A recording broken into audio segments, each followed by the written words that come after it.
the whisper of healing.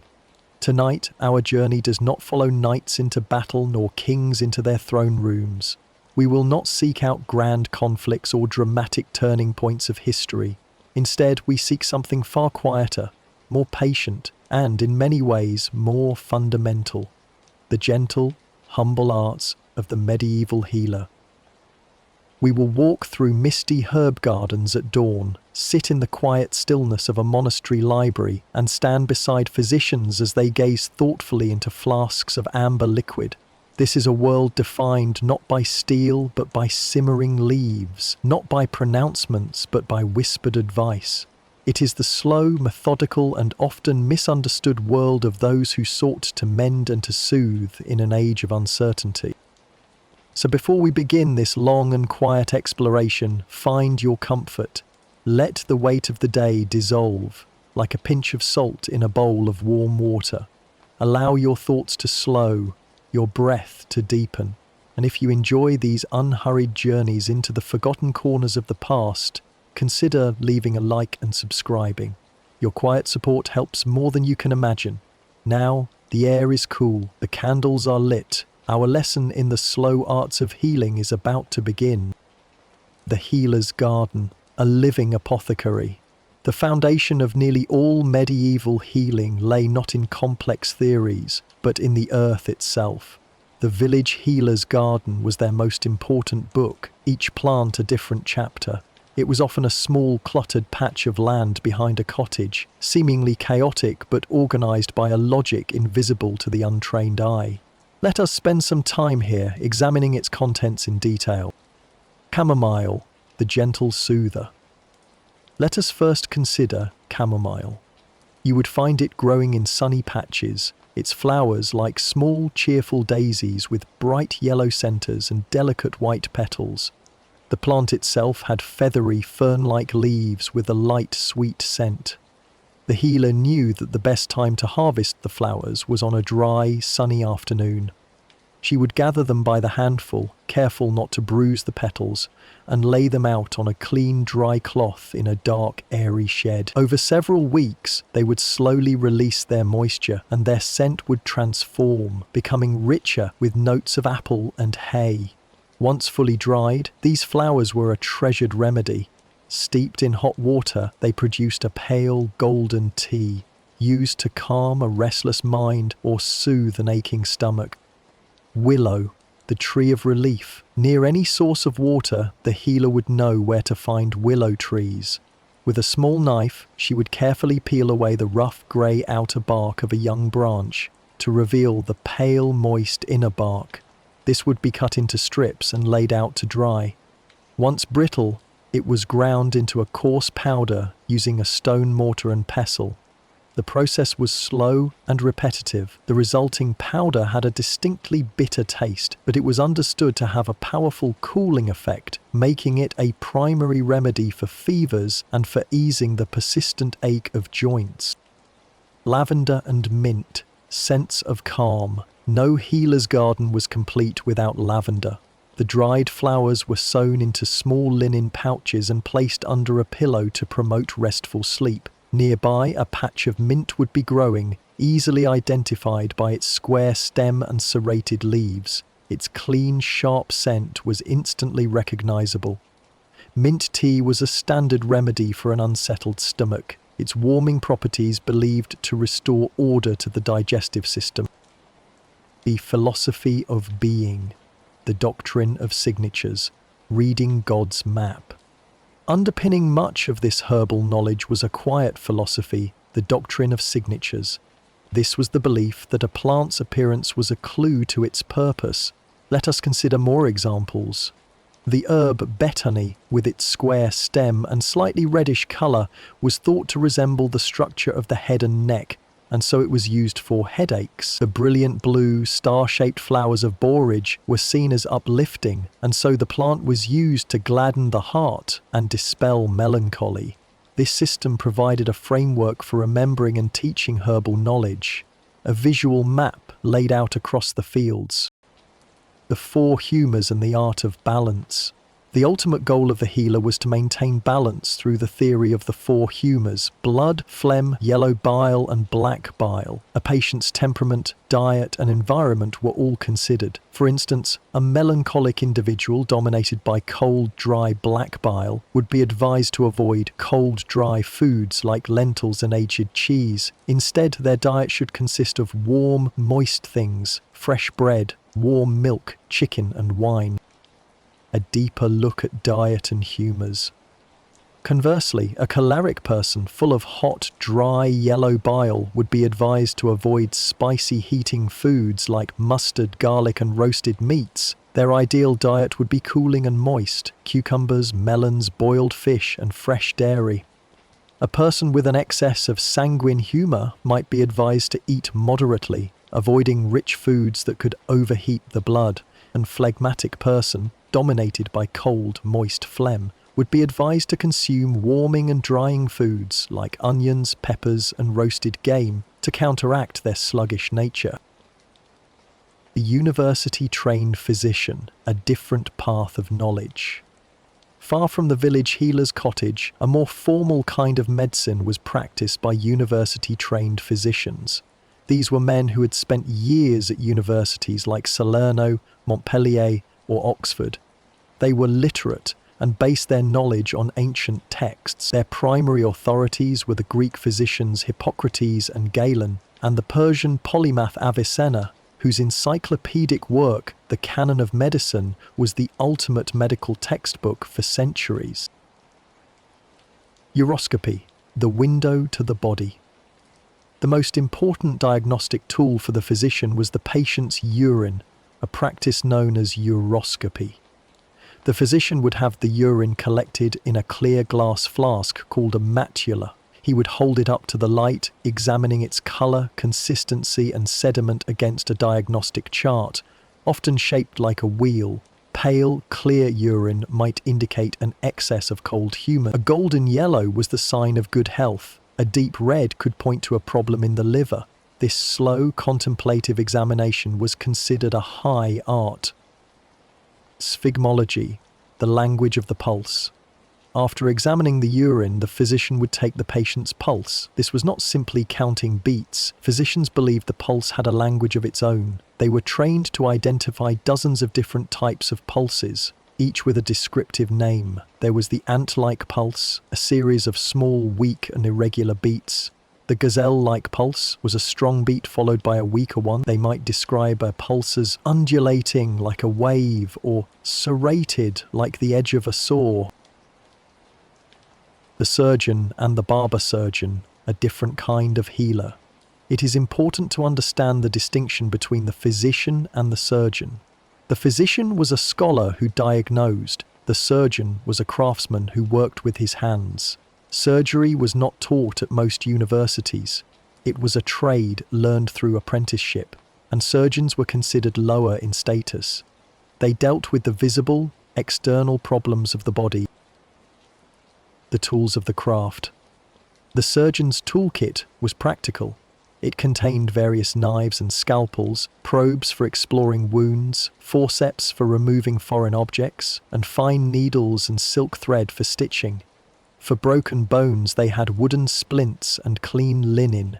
One of the most important tools was the cauterizing iron. This was an iron rod, heated in a fire until it glowed red. It was not used as a form of cruelty, but as a practical tool to stop severe bleeding or to seal a wound, a practice that was often life-saving. The practice of bloodletting. The most common procedure performed by both surgeons and barber surgeons was bloodletting, based on the theory of the four humours. If a patient was believed to have an excess of a hot humour, the logical treatment was to remove some of that excess blood. The first method was venesection, where the practitioner would make a small, clean cut in a vein, allowing a prescribed amount of blood to flow into a waiting bowl. The humble leech. The second method of bloodletting involved the use of leeches. The medicinal leech was cultivated in ponds for this purpose. The barber surgeon would apply the leech to the patient's skin. The leech would attach itself and begin to draw blood, its saliva containing a substance that prevented clotting. After it was full, it would simply fall off. This was considered a gentler, more localized way to remove bad blood from a specific area of the body. Women in healing, the midwife, a respected community figure. While most formal physicians and surgeons were men, the realm of childbirth was almost exclusively overseen by women. The midwife, or withwoman, was a vital and highly respected figure. She was typically an older woman who had attended many births and possessed a wealth of practical experience passed down through generations. The ritual of childbirth. When a woman went into labor, the midwife was summoned. She would take charge of the birthing chamber, creating a quiet, warm, and supportive environment. She would prepare herbal teas, often from raspberry leaf, believed to ease the process. She would offer words of encouragement and massage the mother's back. Her role was to be a patient and reassuring guide, assisting nature rather than intervening aggressively. Postnatal care. After the child was born, the midwife's work continued. She would help to deliver the afterbirth, cut the umbilical cord, and swaddle the newborn tightly in linen cloths. She would inspect the infant, checking for healthy signs. She would also care for the new mother, preparing nourishing broths, helping with the first breastfeeding, and ensuring she was warm and resting comfortably. The midwife would visit for several days, a quiet guardian ensuring the continuation of the family. The written word, a deeper look at herbals. The Herbal, a book of plants. Let us now return to the world of books and look more closely at a specific type of text, the Herbal. An herbal was a book containing the names and descriptions of plants, together with their supposed medicinal properties. Let us imagine we are turning the pages of such a volume. An entry for borage. We turn to a page marked borage. At the top of the page is a hand-painted illustration of the plant, showing its hairy leaves and its distinctive star-shaped brilliant blue flowers. The text might read, "Borage, it is said, possesses a nature that is warm and moist. The ancients write that a syrup made from the flowers of borage gladdens the heart and lifts the spirits, driving away all melancholy. When the leaves and flowers are steeped in wine, it creates a cordial that brings courage to a man." An entry for betony. We turn another page, this one for betony. An illustration shows a tall plant with a square stem and purple flowers. The text might say, "Betony is a precious herb under the dominion of Jupiter. It is known to be hot and dry. It is a remedy for ailments of the head, clearing the mind. A powder of the dried leaf taken in warm wine is beneficial.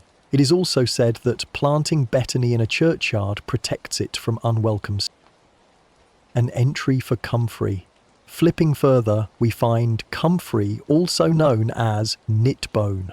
The illustration shows a plant with large hairy leaves and bell-shaped flowers. The text explains, as its common name implies, comfrey has a powerful ability to knit and mend.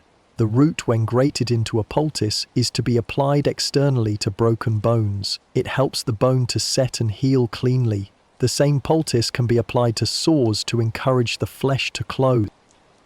The fabric of healing, linens and bandages. The importance of linen. In any discussion of medieval care, we must consider the fabric that was ever present, linen. Linen, made from the fibers of the flax plant, was crucial.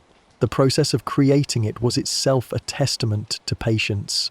The flax plant was harvested, then soaked in water for weeks in a process called retting to break down the outer stem. Then it was beaten and combed to separate the soft inner fibers. These fibers were then spun into thread on a distaff and spindle and finally woven into cloth on a wooden loom. From new to old, the life cycle of a cloth. New linen was valuable and often stiff, but as it was used and washed repeatedly, it became progressively softer. The softest, most worn-out linen shirts and sheets were not discarded.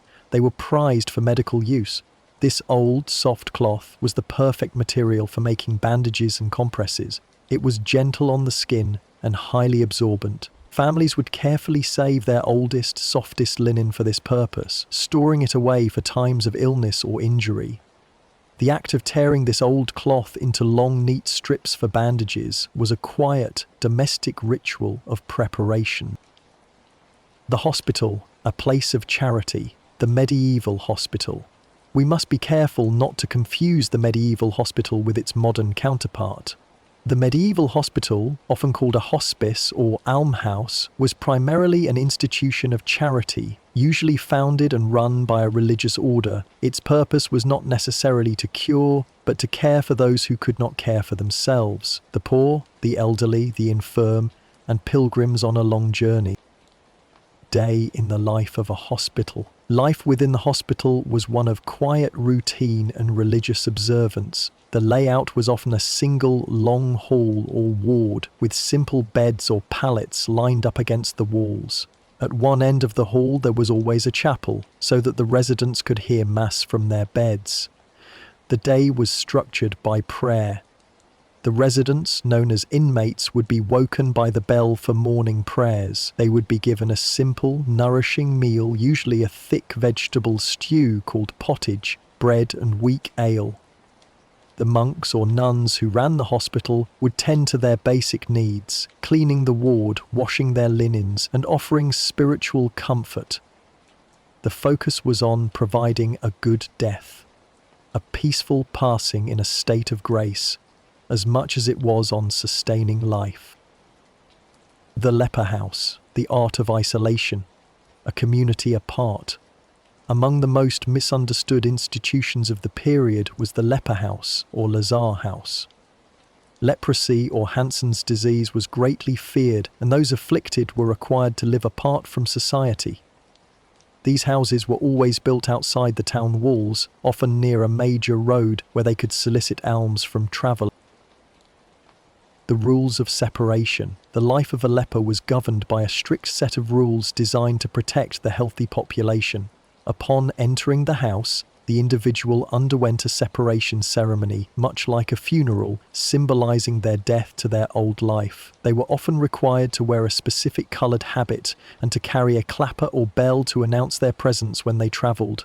They were forbidden from entering inns, mills, churches, or markets. They could not touch healthy people or their belongings. While these rules seem harsh, they were an early form of public health quarantine, an attempt to contain the spread of a disease that had no cure. The communities within these houses were often self-governing, with their own rules and small chapel, supported entirely by the charity of others. The apothecary's other wares, minerals and earths. Let us return to the apothecary's shop and look beyond the herbs. The shelves also held substances from the earth. You would find powdered coral, which, due to its reddish colour and hard nature, was believed to be good for stopping bleeding. Powdered pearls, luminous and rare, were prescribed for heart palpitations or to strengthen the spirit. There might be a special jar of terra sigillata, or sealed earth. This was a medicinal clay from the Greek island of Lemnos. Pressed into tablets and stamped with an official seal, it was considered a powerful antidote to poison.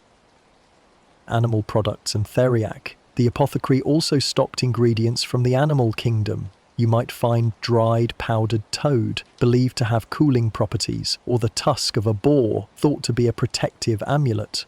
But the most complex and expensive remedy of all was theriac. This was a legendary cure-all, an antidote to all poisons, and a remedy for countless ailments. Its recipe, which dated back to ancient Rome, contained dozens of ingredients, sometimes over 70, including exotic spices, minerals, and, most famously, the flesh of vipers. The public creation of theriac in cities like Venice was a major annual event, a slow, ritualistic process, overseen by physicians to guarantee its authenticity and potency. Sanitation and public health, the challenge of the medieval town. The medieval town was a crowded place. Streets were narrow, often unpaved, and drainage was poor. The air was thick with the smoke of countless wood fires. In this environment, people understood that sickness could spread, though their explanation for it was different from ours. They believed in miasma, the idea that disease was carried on foul-smelling air rising from decaying matter. Sanitation and public health, the challenge of the medieval town. The medieval town was a crowded place. Streets were narrow, often unpaved, and drainage was poor. The air was thick with the smoke of countless wood fires. In this environment, people understood that sickness could spread, though their explanation for it was different from ours. They believed in miasma, the idea that disease was carried on foul-smelling air rising from decaying matter. The fight against miasma. Therefore, public health was largely a fight against bad smells. Towns began to enact ordinances. Butchers and tanners, whose trades produced strong odours, were often required to operate downstream from the rest of the town. Rules were made against dumping refuse into the streets or rivers. Public latrines were sometimes constructed. To combat miasma in the air, people burned aromatic substances. In times of plague, great bonfires of juniper, pine or rosemary would be lit in public squares. Wealthy individuals would carry a pomander, a small metal ball filled with fragrant substances like ambergris, musk or cloves, which they would hold to their nose when walking through a crowded street. Even the loud ringing of church bells was believed to help, the vibrations thought to break up and disperse the dangerous stagnant air. The written word revisited. The Trotula, a focus on women's health. Let us turn the pages of another important medieval text. While most medical books were written by and for men, a unique and important collection of texts known as the Trotula emerged from Salerno, Italy. This work focused specifically on the health of women. It was immensely popular and was copied and translated for centuries. The contents of the Trotula. The Trotula was a practical guide. It contained detailed sections on gynecology and obstetrics, offering advice that was far more grounded and observant than many other texts of the time. It discussed the monthly cycle, signs of fertility, and problems during pregnancy. It offered practical advice for midwives, such as how to handle a difficult birth. Unusually for a medical text, it also contained a large section on cosmetics. It included recipes for whitening the skin, clearing blemishes, dyeing the hair, and even removing wrinkles. This demonstrates an understanding that a person's well-being included not just their physical health, but also their appearance. The mind and melancholy, the soul's ailments. Medieval healers did not separate the mind from the body. They understood that a person's emotional state was deeply connected to their physical health. The ailment of the mind they wrote about most often was melancholy. As we know, this was understood as an excess of the cold, dry humour of black bile. Its symptoms were sadness, lethargy, fear, and a desire for solitude. A prescription for melancholy. The treatment for melancholy was gentle and holistic. The physician would prescribe a specific diet of warm and moist foods to counteract the cold dryness of the humour. The patient would be encouraged to take gentle exercise in the fresh air and sunlight. Music was a key therapy. Specific musical modes were believed to have a rebalancing effect on the soul. The patient was advised to seek out pleasant conversation, wear brightly coloured clothes, and surround themselves with fragrant flowers. The goal was to slowly and gently warm and moisten the disposition, restoring the internal balance and lifting the heavy weight of sadness. The monastery's infirmary revisited. The daily routine. Let us revisit the monastery's infirmary and observe its quiet, predictable daily routine. The day began with the sound of a distant bell for the first prayers before dawn. A simple breakfast of bread and weak ale or watered wine would be brought to the sick monks. The infirmarian, the monk in charge, would then make his rounds. He would inspect each patient, ask quiet questions about their night's rest, change their bandages, and administer herbal remedies. The middle of the day was for rest. No loud noises were permitted. The monks would lie in their beds, perhaps reading a psalter or simply sleeping. The day would conclude with evening prayers and another simple meal. Before the candles were extinguished, for a long night of quiet rest. This unvarying routine was considered a form of healing in itself. The exchange of knowledge, the slow journey of goods and ideas. The knowledge and materials for healing did not exist in a vacuum. They travelled with incredible slowness. Consider a spice like cloves. Those cloves began their journey months, perhaps years earlier on a tiny island in what is now Indonesia. They were harvested, dried, and sold to a series of merchants, travelling by ship across the Indian Ocean, then by caravan across the deserts of the Middle East. From there, Venetian or Genoese merchants would buy them and ship them across the Mediterranean. Finally, they would travel overland by cart or mule to the apothecary's shop in London. The correspondence of scholars, ideas travelled just as slowly. A physician in Paris might wish to consult a colleague in Bologna. He would compose a long letter in Latin, detailing the patient's symptoms and the results of his uroscopy. This letter would be entrusted to a travelling merchant or a pilgrim. Weeks or even months might pass before the letter reached its destination. The colleague would then study the letter, compose his own lengthy reply, and send it back via a similar route. A single exchange of ideas could take the better part of a year. The fabric of life, wool and its properties. Beyond linen, the other great fabric of the age was wool. For everyday clothing, for blankets, for warmth, wool was essential. The process began in the spring with sheep shearing. The thick, greasy fleece was then washed, a long process involving soaking and rinsing to remove dirt and the natural lanolin. Then came carding, where the tangled fibres were combed between two wooden paddles spiked with iron teeth until they were all aligned. These aligned fibres were then spun into yarn on a spinning wheel or a simple drop spindle. The yarn was dyed with natural colours from plants like woad for blue, madder root for red, or weld for yellow, a slow process of simmering the yarn in large vats. Finally, the dyed yarn was woven into cloth. A woolen blanket in a sick room was a heavy, comforting weight, trapping warmth and providing a sense of security. The guild system revisited. Let us look once more at the guild system and consider its role in daily life. Imagine the baker's guild.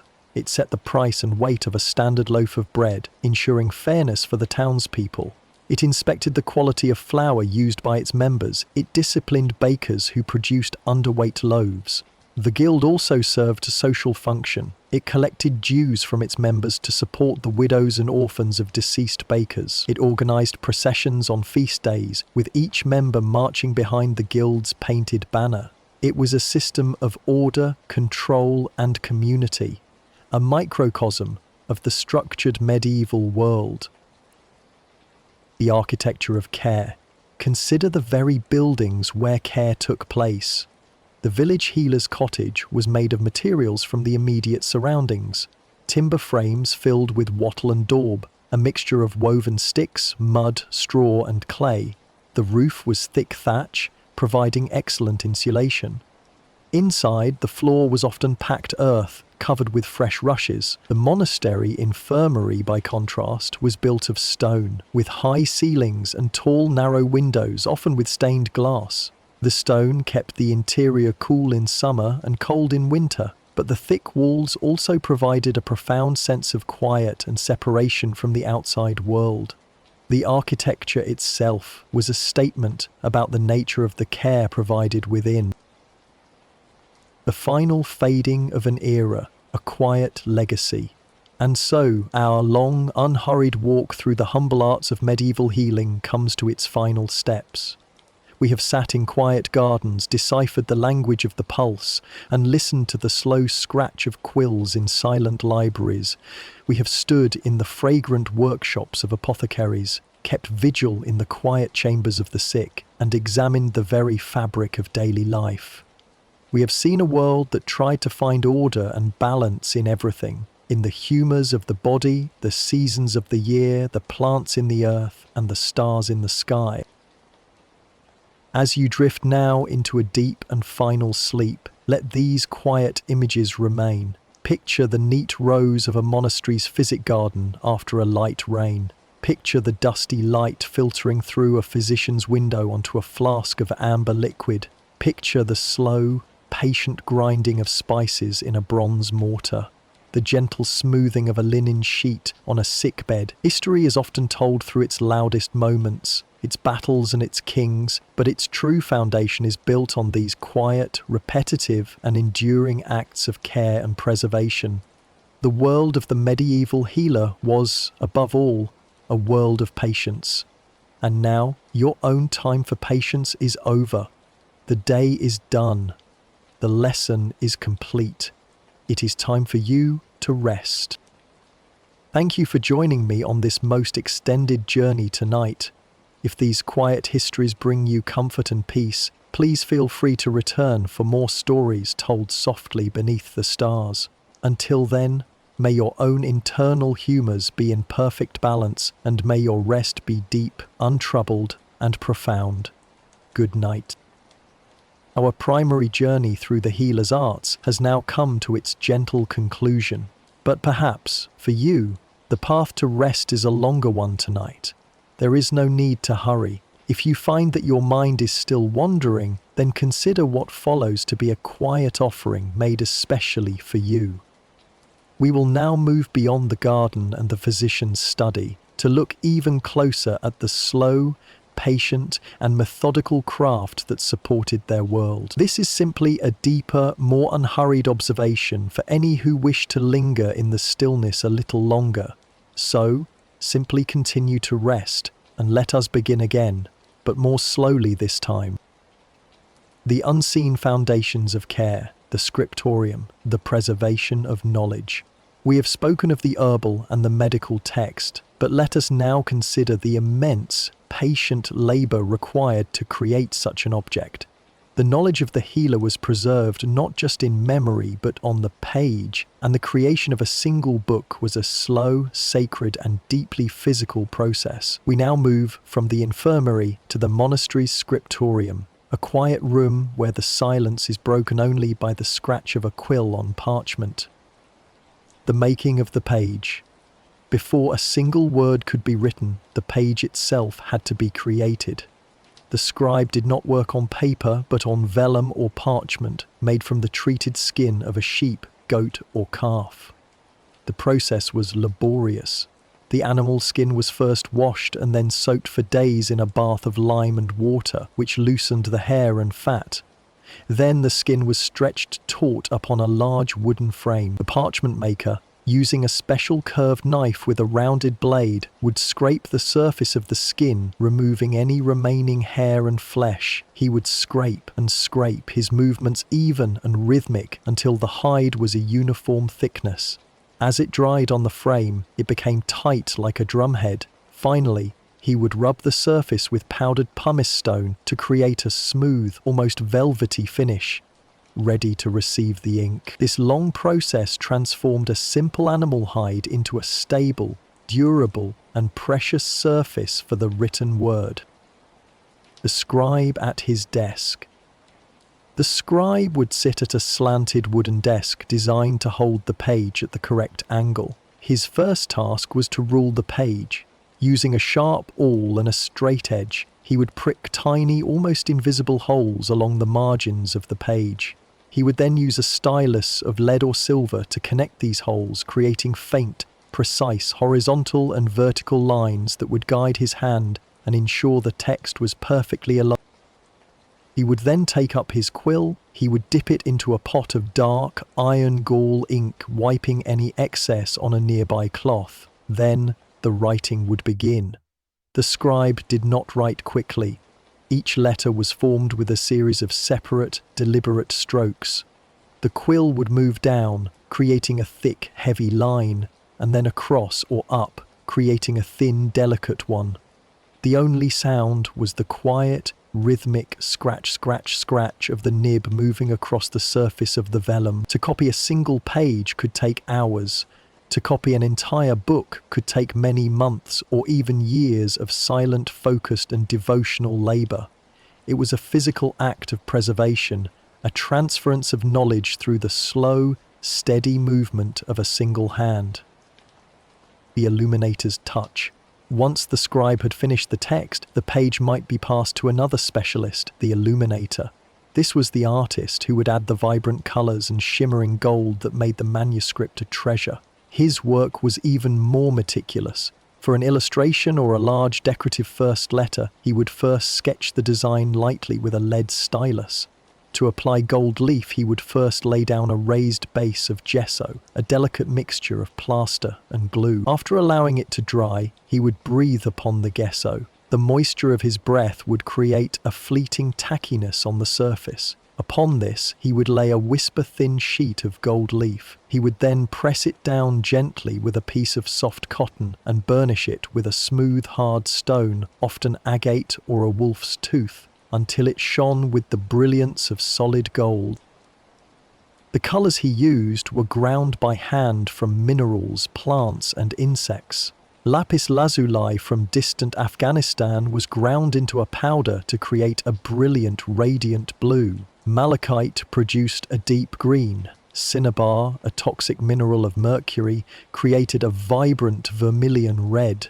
The illuminator would mix these powders with a binder, usually egg white, to create his paint. Using a tiny brush made from the hairs of a squirrel's tail, he would apply the color with immense precision, slowly building up the layers, bringing to life the images of saints, plants, and intricate floral borders that adorned the most precious medical texts.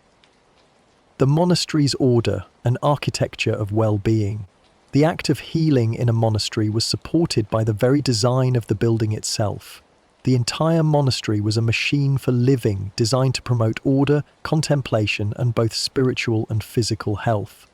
Let us take a slow walk through its other essential spaces. The cloister walk. At the heart of the monastery was the cloister, a covered walkway surrounding a square, open-air garden. This was not merely a corridor. It was the place for the monks' quiet, contemplative exercise. Protected from the rain and the harsh sun, they could walk here for hours, meditating or reading. The repetitive, rhythmic act of walking the four sides of the cloister was a physical manifestation of the order and routine that governed their lives. The central garden, the garth, was often planted with herbs or a single tree, a symbol of life and paradise at the center of their ordered world. The air in the cloister was always still, the sounds of the outside world muffled by the thick stone walls. The refectory's silence. The refectory, or dining hall, was another space of profound ritual. The monks would eat their meals in complete silence. There was no conversation. Instead, one monk would be designated to read aloud from a sacred text for the duration of the meal. The purpose of this was to nourish the soul at the same time as the body, and to prevent idle chatter. The diet itself was designed for moderation and health. It was primarily vegetarian, consisting of bread, vegetables, beans, cheese, and weak ale. Meat was typically reserved for feast days or for the infirmary, as it was believed to incite the passions. The slow, silent communal meal was a daily practice in discipline and mindfulness. The library's stillness. The monastery's library, or armarium, was the house of knowledge. It was not a large open room like a modern library. Often it was a series of small alcoves or even just large secure chests where the precious hand-copied books were stored. The room was cool, dry, and dark to protect the delicate vellum and ink from sunlight and damp. The air smelled of old leather, parchment, and beeswax. To read a book, a monk would have to be given permission by the librarian. He would carry the heavy volume to a carrel, a small wooden desk often set by a window to make the most of the natural light. Here, he would read slowly, his lips often moving as he sounded out the Latin words. The library was the quiet, beating heart of the monastery, a repository of wisdom, including the medical knowledge of the ancients preserved through centuries of silence and care. The cycle of the year, the healer's garden, through the seasons. We began our journey in the healer's garden, and let us now return to it, to observe how its life and its purpose are dictated by the slow, inevitable turning of the seasons. Winter's rest. In the deep midwinter, the garden lies dormant under a blanket of frost or snow. The earth is hard and cold, The skeletal branches of the perennial herbs are dark against the pale sky. It appears to be a time of death, but it is actually a time of deep rest. The healer's work moves indoors. This is the time for processing what was harvested months before. In a dry, cool room, she sits by the fire, slowly grinding dried roots into fine powders with her mortar and pestle. She sorts dried leaves, discarding any that have begun to crumble to dust. She sews fresh lavender into small linen pouches. She plans for the coming year, drawing charts in her mind of where the new herbs will be planted. It is a time of quiet preparation, of waiting for the light to return. Spring's awakening. As the days lengthen and the sun gains strength, the first signs of life return to the garden. The bright green shoots of mint and lemon balm are the first to push through the cold soil. The healer will now spend her mornings in the garden, preparing the beds. She will turn over the soil with the stubborn roots of weeds. She will enrich the soil with composted leaves and manure. This is the time for planting seeds. She will take a pinch of tiny chamomile or calendula seeds and scatter them in a prepared patch. She will plant the small seedlings she has nurtured indoors through the winter. The work is gentle, hopeful, and governed by the slow warming of the earth. Summer's abundance. Summer is the time of greatest activity. The garden is now a riot of green leaves, bright flowers, and buzzing insects. The air is thick with the mingled scents of thyme, rosemary, and lavender. The healer's work is now a constant cycle of maintenance and harvesting. Every sunny afternoon she is in the garden. She harvests the flowers of St. John's wort. With their tiny oil-filled glands, she cuts the long flowering stalks of lavender. She gathers the leaves of sage and peppermint. The harvesting must be timed perfectly to catch the plant when its vital energies are at their peak. The harvested plants are then brought indoors to be dried, filling every spare space in her cottage with their fragrance. Autumn's harvest. As the air grows crisp and the light turns golden, the nature of the harvest changes. This is the time for digging roots and collecting seeds. The healer will use a small fork to carefully dig up the thick, fleshy roots of comfrey, marshmallow, and valerian. These roots are washed, chopped, and laid out to dry for use in the winter months. She will also collect the seeds from plants like fennel and dill, storing them in small clay pots. She will prune back the perennial herbs, covering their bases with straw to protect them from the coming frost. The garden is slowly put to bed, its energy withdrawn back into the earth, its bounty safely stored away. The cycle is complete, ready to begin again with the quiet patience of winter. The inner workings of order. The alchemical kitchen, nourishment as medicine. As the garden sleeps under the cool blanket of autumn, the life of the manor and monastery retreats indoors, governed by its own set of quiet, essential rhythms. The preservation of health was not only a matter of herbs and remedies, but of the very food that was prepared and consumed. Let us now step into the monastery kitchen, a place of warmth, steam, and the slow alchemy of turning raw ingredients into nourishing sustenance. The heart of the hearth. The kitchen was dominated by a vast, open hearth, its stone blackened by centuries of smoke. This was not a place of quick frying, but of slow, patient cooking. Great iron cauldrons, some large enough for a person to sit in, hung from adjustable cranes and hooks over the coals. In these cauldrons, the day's pottage would simmer for hours, its contents slowly melting together. The fire itself was a living entity, carefully managed by the kitchen servants. A slow, steady fire of hardwood coals was maintained for simmering, while a fiercer blaze would be built up for boiling large quantities of water or for roasting. The air was a complex tapestry of smells, the sharp scent of wood smoke, the earthy aroma of root vegetables, the sweet smell of baking bread, and the ever-present smell of simmering herbs. The patient art of bread. Bread was the absolute foundation of the medieval diet, and its creation was a daily ritual. The process began at the monastery's own grist mill, where sacks of wheat or rye were slowly ground between two massive millstones, producing a coarse, wholesome flour. In the bakehouse, a portion of yesterday's dough, the leaven or starter, was mixed with this fresh flour, water and salt in a huge wooden trough. Then began the long, physical process of kneading. The baker would work the dough with his hands and forearms, pushing, folding, and turning the heavy mass over and over again. It was a rhythmic, repetitive motion, a slow dance of pressure and release that developed the structure of the dough. The kneaded dough was then covered with a cloth and left in a warm place to rise or prove. For hours it would sit in silence, slowly expanding with life. Finally, the risen loaves were shaped and placed into a great stone oven, heated by a fire built directly inside it. The fire would be swept out and the loaves placed on the hot stone floor. The oven door would be sealed and the bread would bake in the retained heat, its crust turning a deep golden brown and its scent filling the entire monastery. The simmering cauldron. In the main cauldron over the hearth was the pottage, the simple, nourishing stew that was eaten almost every day. It was a humble dish, but its creation was a slow layering of flavours. The base was usually water or a weak broth, thickened with oats or barley.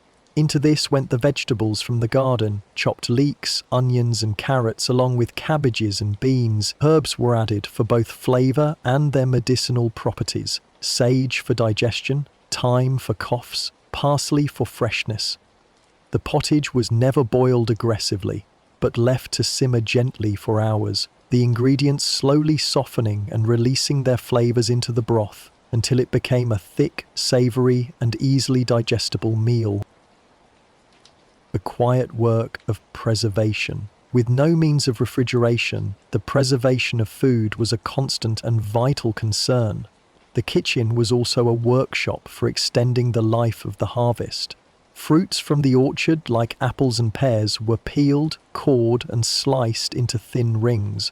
These rings were then threaded onto long strings and hung from the rafters in a dry attic to slowly dehydrate, becoming leathery and sweet, a source of fruit for the deep winter. Berries and plums were slow cooked with honey until they formed a thick, dark paste which could be spread on bread or dissolved in hot water for a warming drink.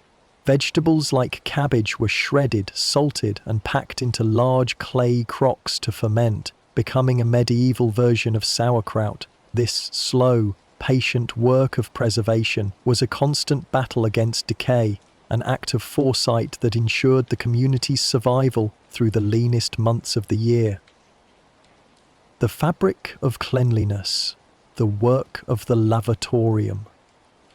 In an age when the connection between dirt and disease was understood in terms of spiritual purity and foul miasmas, cleanliness was a deeply important virtue. This was especially true in a monastery where order extended to the body and its coverings. Let us visit the lavatorium or washhouse, the journey of flax to linen, a deeper look. We have spoken of linen as the ideal fabric for bandages, but its journey from plant to cloth deserves a closer, more patient look. The process began in the field with the harvesting of the tall, slender flax plants. The stalks were pulled up by the roots, tied into bundles, and then put through a process called retting. This involves submerging the bundles in stagnant water, a pond or a slow-moving stream, for several weeks. The water would promote bacterial growth that would break down the pectin binding the fibres to the woody stalk. The process produced a strong, unpleasant smell, but it was essential. After retting, the softened stalks were dried. Then came scutching, a noisy, physical process where the dried stalks were beaten with a large wooden paddle against a vertical board to break away the useless woody core, leaving behind the long, raw linen fibres.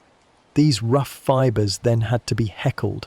The heckler would draw the mass of fibres through a series of iron combs, each with progressively finer teeth. The first comb would pull out the coarsest fibres, the next would refine them further, and so on, until only the finest, softest, longest fibers remained, looking like a hank of pale blonde hair. Only then could these fibers be spun into thread, a testament to the immense labor hidden within a simple piece of linen cloth. The ritual of the wash. The monastery's wash house was a functional stone building with a channel of running water passing through it. Here, the community's linen and woolens were washed. The primary cleaning agent was lye, a powerful alkali made by slowly trickling water through a barrel of wood ash. This caustic liquid was mixed with hot water in large wooden tubs. The soiled linens were submerged and left to then the real work began. The heavy, wet fabric was beaten with wooden paddles against smooth, flat stones to force the dirt out. It was then rinsed repeatedly in the running stream water. The process was laborious, especially for the heavy woolen robes of the monks. After the final rinse, the linens were wrung out by two people twisting them in opposite directions. They were then laid out on the grass in a designated field known as a bleaching green. The combination of sunlight and dew would, over several days, naturally bleach the linen to a purer white. This entire cycle of washing was a slow, weekly ritual, a constant effort to maintain order and cleanliness within the community. The rhythm of the bells, the structuring of time, the life of every person within the monastery, from the abbot to the infirmarian to the kitchen boy, was governed by a single unyielding force, the ringing of the church bells. This structured the day into a series of 8 prayer services, known as the Liturgy of the Hours or the Canonical Hours. This was the fundamental rhythm that lay beneath all other work. The 8 hours of the day. The day began in complete darkness. The first bell would ring for matins, usually around 2 or 3 in the morning. The monks would rise from their beds and proceed in silence to the cold, dark church for the longest service of the day. As dawn broke, the bell would ring again for lauds, a service of praise for the new day. The first hour of daylight, around 6 a.m., was marked by prime. At mid-morning, around 9 a.m., the bell rang for terce. At midday, the 6th hour, came sext. The mid-afternoon, around 3 p.m., was marked by none. As the sun began to set, the bell for vespers, the evening prayer, would ring out across the monastery grounds. And finally, just before the monks retired for the night, came complin, the final prayer, the prayer for a peaceful and protected rest. This sequence was repeated, without fail, every single day of the year. The sound of chant. The services themselves were not spoken but chanted. The monks would sing the psalms, hymns and prayers in a form of music known as Gregorian chant or plain song. The melodies were simple, monophonic, meaning they consisted of a single melodic line without harmony. The rhythm of the chant was fluid, following the natural cadence of the Latin text. The sound inside the stone church was resonant and otherworldly. The low, even, undulating drone of the men's voices, chanting in unison, would fill the vast space, the notes echoing off the stone walls and vaulted ceilings. The effect was hypnotic, designed to lift the mind away from worldly concerns and into a state of deep contemplation. It was a soundscape of profound and predictable peace. Complin, the prayer for a quiet night. Let us linger at the final service of the day, Complin. The church is lit only by a few candles. The monks have finished their day's work. They gather one last time. The prayers of Complin are specifically focused on asking for God's protection through the darkness of the night. The chants are softer, the mood more intimate and subdued. A traditional part of the service is the Nunc Dimittis, the Canticle of Simeon, which begins, "Now, Lord, you may let your servant go in peace." After the final blessing, a profound silence, known as the Great Silence, would descend upon the monastery, not to be broken until the bell for matins rang again in the deep of the night. Complin was the formal, ritualistic closing of the day, a final act of handing over all worries and fears, a gentle transition into the quiet vulnerability of sleep. The sustaining crafts. the keeper of the bees, a world of sweetness and light. The great silence of the monastery is mirrored in the quiet industry of another community that serves it, the honeybees. In a sheltered corner of the orchard beyond the herb garden stands the apiary. Let us now observe this small, ordered world where sweetness and light are diligently gathered. The woven skep. The hives are not the square wooden boxes of modern times, but skeps, beautiful, dome-shaped baskets woven from straw or ryegrass. The creation of a skep is a patient craft in itself. The beekeeper takes a long, continuous coil of straw rope and, using a needle made of bone or wood and strips of bramble, begins to sew the coil upon itself, spiraling upwards. Round and round he works, his hands moving with a slow, practiced rhythm, stitching the layers together until the dome is complete. The finished skep is both light and insulating, warm in winter and cool in summer. Its scent is that of dry grass and sunshine. The ordered colony. Inside the skep lives a society of profound and quiet order, a world that medieval thinkers saw as a perfect model of a well-governed kingdom. At its heart is the queen, the mother of the entire colony. The vast majority of the inhabitants are the worker bees, all female, who perform every task necessary for survival. In the darkness of the hive, they build the honeycomb, their wax glands producing tiny translucent scales of wax, which they meticulously shape into the perfect hexagonal cells. They tend to the young, feed the queen, and keep the hive clean.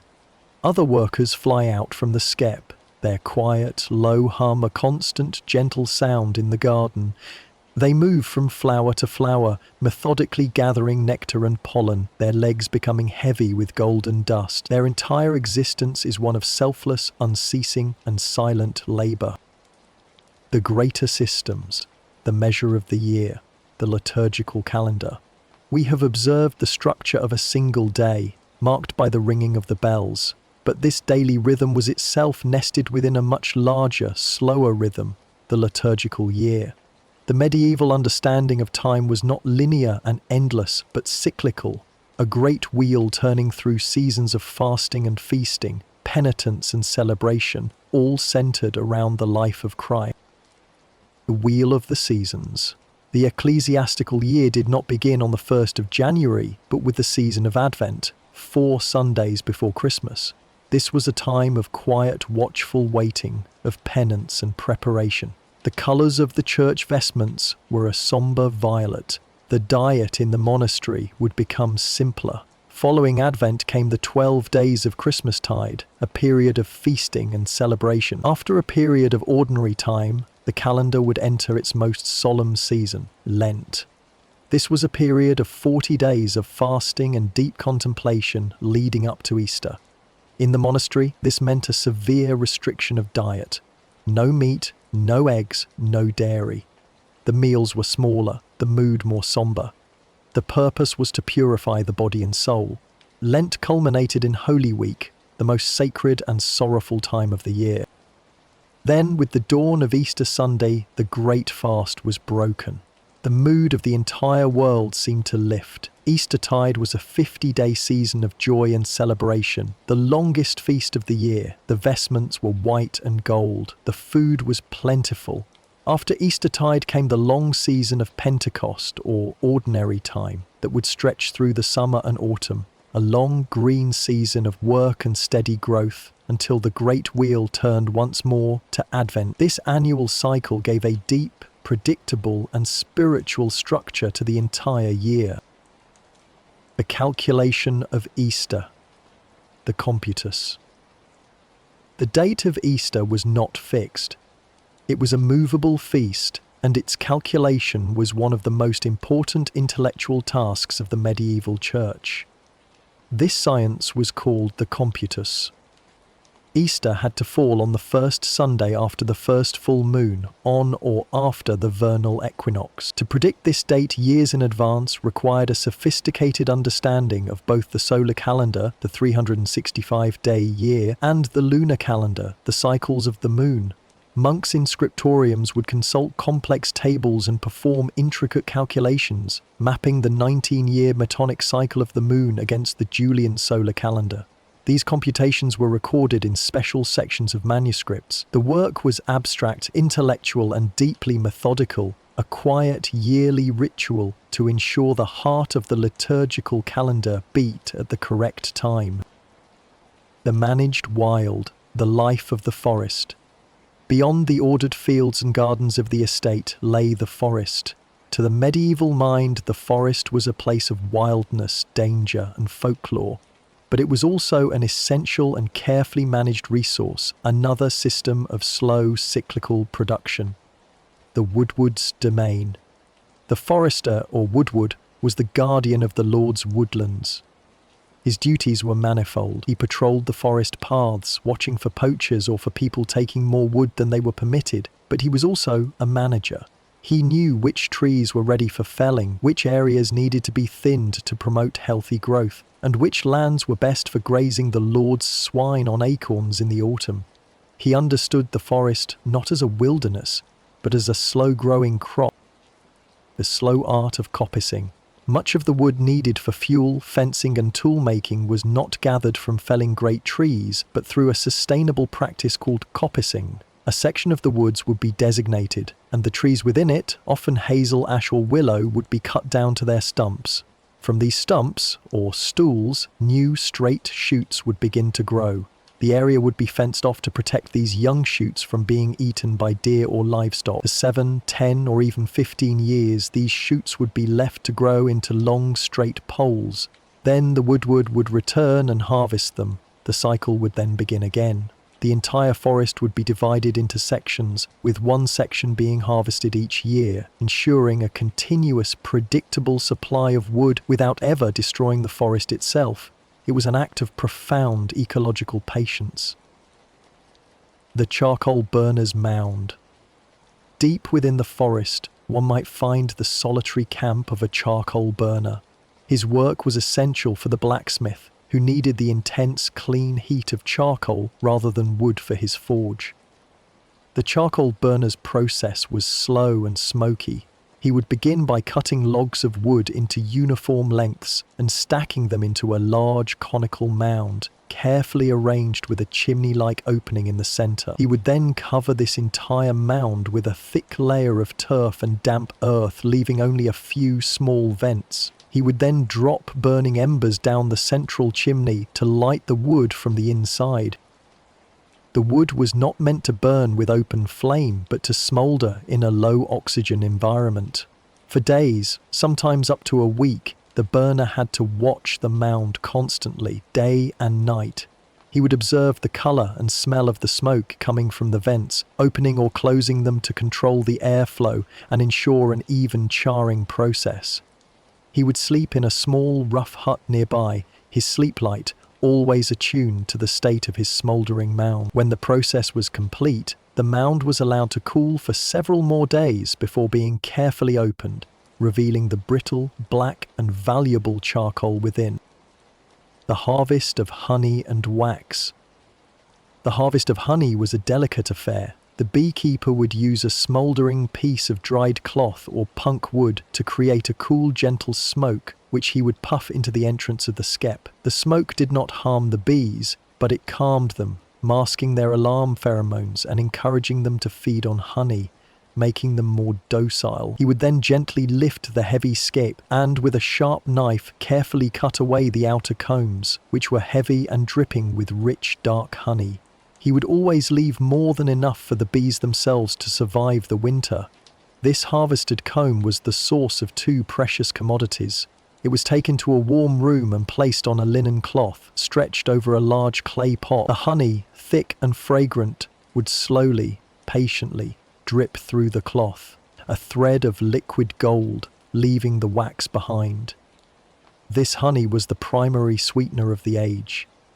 The remaining beeswax was then melted in hot water, the impurities skimmed off, and the pure, clean wax was poured into molds, ready to be taken to the chandler to be made into the finest candles for the altar. The miller's wheel, the rhythm of the grain. The bread we observed being baked in the monastery kitchen began its journey at another vital hub of the estate, the grist mill. The mill was often built over the swiftest part of the local river, and its sound was the most powerful, monotonous, and enduring in the landscape. The power of water.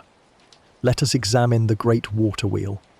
It is an immense wooden construction, perhaps 15 feet in diameter. As the river water is channeled through a narrow sluice, it pours into the buckets on the wheel's rim, and its weight turns the massive wheel in a slow, relentless, and powerful rotation. The groaning of its axle and the constant splash and rush of the water create a deep, hypnotic drone. Inside the mill, this rotation is transferred through a series of large, interlocking wooden gears. The art of the millwright was in carving the teeth of these gears so that they would mesh perfectly, efficiently transferring the raw power of the river from the vertical motion of the wheel to the horizontal motion of the millstones. The air inside the mill is thick with fine, sweet-smelling flour dust and vibrates with the deep, resonant grinding of the stones. The grinding of the stones. The heart of the mill consists of two massive, circular millstones. The bottom stone, the bed stone, is fixed in place. The top stone, the runner stone, is the one that turns. The miller pours sacks of grain into a hopper above the stones. The grain trickles down through a small chute and into the hole at the center of the runner stone. As the stone turns, its immense weight and the grooved patterns carved into its surface shear the grains apart, grinding them into flour. The miller can adjust the distance between the two stones by a fraction of an inch, a tiny movement that determines whether he produces coarse meal for animal feed or the finest white flour for the Lord's table. He will test the flour between his fingers, his touch telling him more than his eyes could. The flour and the toll. The ground flour is pushed by the motion of the stone to the outer edges, where it falls down another chute into a waiting sack. The process is slow. To grind a single sack of wheat could take a considerable amount of time. For his labour, the miller was permitted to take a portion of the flour, known as the toll. This was usually measured out with a small wooden scoop. The miller's reputation in the community depended on the fairness of this toll. A miller with a thumb of gold, one who was thought to press his thumb into the scoop to take more than his share, was an object of suspicion and resentment. But an honest miller was a respected and essential part of the community, the quiet custodian of the community's daily bread, the mason's arch, the grammar of stone. Let us now turn our attention from the perishable goods of the estate to the permanent structure that houses them, the stone monastery itself. The ability to create its vast open spaces, the nave of the church, the vaulted ceiling of the chapter house, depended on the mastery of a single architectural principle, the arch. From quarry to wall, the process began miles away at the stone quarry. Here, stonemasons would study the rock face, looking for the best seams. Using iron wedges and heavy sledgehammers, they would split massive blocks of stone from the earth. These rough blocks were then transported to the building site on heavy wooden sleds or carts, a slow and arduous journey. At the site, the master mason would inspect each block. His apprentices, the hewers, would then begin the long process of shaping them. Using mallets and a variety of chisels, they would slowly chip away at the rough stone, transforming it into a perfectly shaped rectangular block, an ashlar, its faces smooth and its corners true. The centering and the voussoirs. To build an arch, the masons first had to construct a temporary wooden support structure, called the centering. This was a sturdy framework of timber, built in the exact shape of the arch's underside. It would stand in the space the arch was meant to span. Then the masons would begin to lay the stones of the arch, called voussoirs. Each voussoir was a wedge-shaped stone, precisely cut by the stone shapers. Starting from the bottom on both sides, they would lay the voussoirs on top of the wooden centering, using a thin layer of mortar between them. Slowly, the two sides of the arch would curve upwards and inwards, rising towards each other. The keystone and the great silence. The final stone to be placed was the keystone, the central voussoir at the very apex of the arch. This was the most critical moment in the construction. The keystone, also wedge-shaped, would be carefully lowered into place. As it settled, its shape would exert pressure outwards and downwards onto the voussoirs on either side, locking them all tightly together. The forces of gravity, which had been pulling the stones down onto the wooden support, were now redirected, flowing down through the stones themselves and into the columns or walls on either side. After the mortar had been given time to cure, the masons would begin the tense process of removing the wooden centering. As the last wooden prop was knocked away, there would be a moment of profound silence, a held breath as the arch above now supported itself, held in place by nothing more than the perfect geometry of its own stones. It was an act of faith in physics, a creation of stable, open space from heavy, solid rock, the final breath of night. And so, our long, unhurried walk through the quiet arts and enduring crafts of the past comes to its final, gentle close. We have sat in misty gardens and silent libraries. We have watched the patient work of the scribe, the cooper, the chandler, and the mason. We have felt the slow turning of the seasons, the steady rhythm of the water wheel, and the sacred cadence of the monastery bells. We have discovered that beneath the great events of history there lies a deep and sustaining foundation of quiet, repetitive, and meticulous work. The turning of a page, the kneading of dough, the dipping of a candle, the placing of a stone. It is in this profound predictability, this deep and abiding routine, that true order and peace are found. Let the images of this long journey remain with you now, as you let go completely and surrender to the deep comfort of your bed. The scent of dried lavender in a linen chest, the quiet scratch of a quill on vellum, the low hum of a spinning wheel, the warmth of new bread from a stone oven, the distant, resonant echo of a choir in a chapel, the sweet taste of honey on the tongue, the cool, solid weight of a stone wall. Let these quiet moments be the gentle, fading echoes that accompany you into stillness. There are no more tasks to be done. There is nothing left to observe. The work is finished. The story is told. The great silence of the night is here. It is time for you to rest. Rest now. Good night.